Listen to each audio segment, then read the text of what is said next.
Hi guys. So, did you know that an average of 30% of students pass the Aufnahmetest? But yeah, that's an average. Actually, your chances of passing depend on various factors, especially on the Studienkolleg you apply for. So in this video, I'll tell you everything about the competition in Studienkolleg so that at the end you can prepare yourself better to get into the Studienkolleg you want. So, starting off with a basic overview. In 2022, approximately 12,400 students applied for an Aufnahmetest, but only 3,500 students actually were admitted. So that gives us at the end almost 30% of students. So this is very competitive. But the good news is that there are also easier student colleges to get into, as well as harder ones. And of course, I'm talking here about public student colleges. So about the Studienkollegs where you can expect a higher admission rate. There are many of them, okay, but a few of them are the Studienkolleg of Kaiserslautern. And with this one here, I want to talk later about my experience with it because I took their Aufnahmetest and I actually studied there. Also, the Studienkolleg of Mainz is also near Studienkolleg of Kaiserslautern. Studienkolleg of Mettingen. Actually, this here is like a sort of special Studienkolleg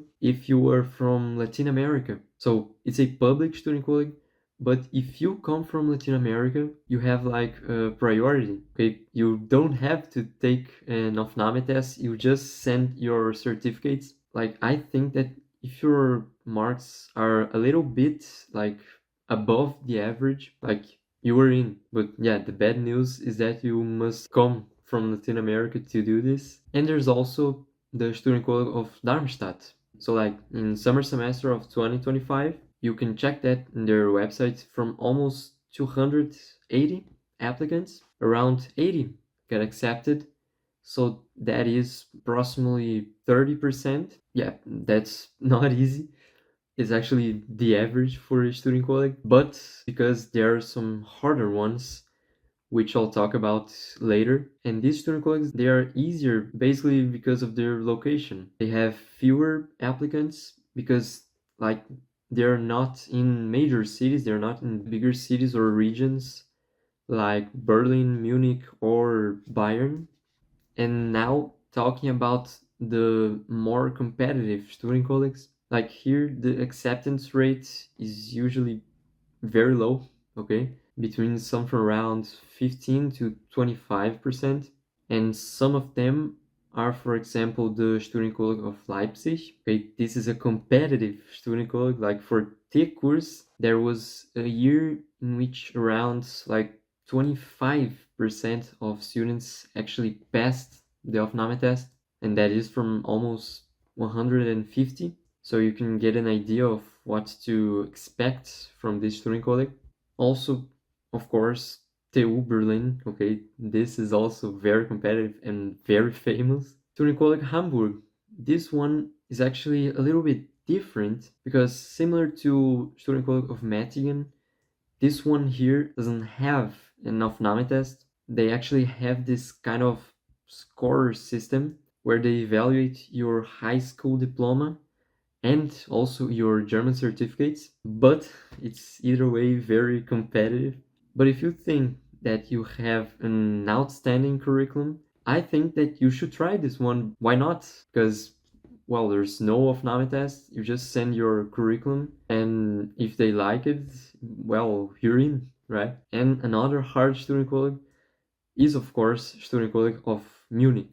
Okay, this one needs no explanation. Okay, it's basically the region with the highest competition in universities also. I can hear, for example, the TU Munich, and that's why these student colleagues, they're actually harder.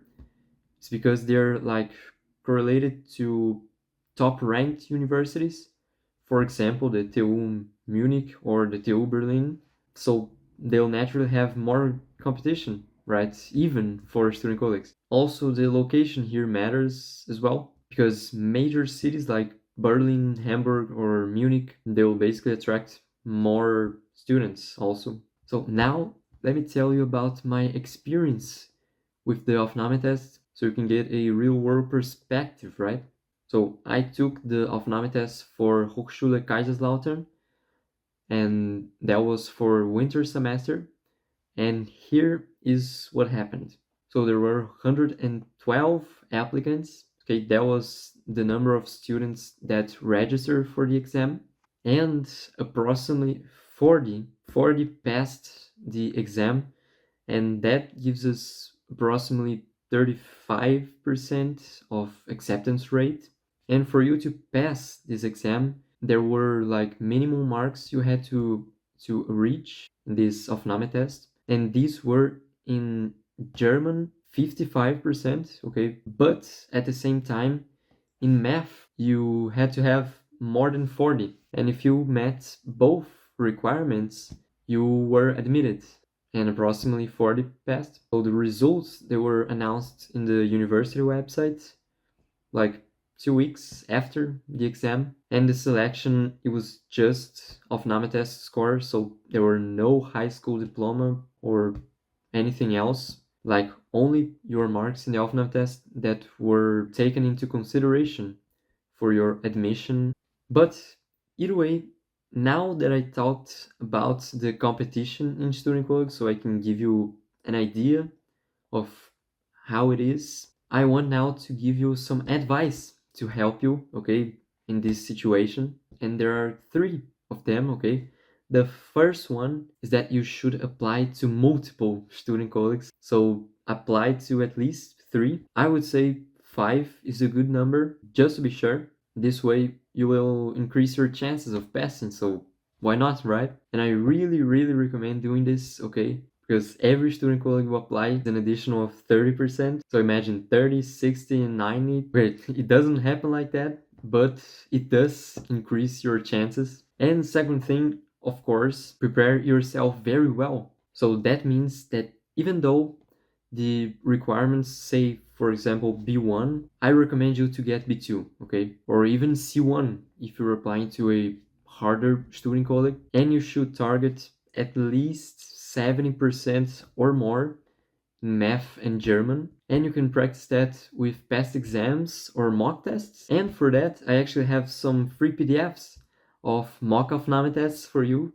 Okay, it's in the description. So I really recommend that you just go there and download them all and try to solve them. And also, last thing, I think you should consider like geographic diversification. Well, this is more personal, but I think you should include at least one like easier institution like from smaller cities in your applications, so that you can have like a backup, okay, so higher chances of admission. So take your preparation very seriously, okay?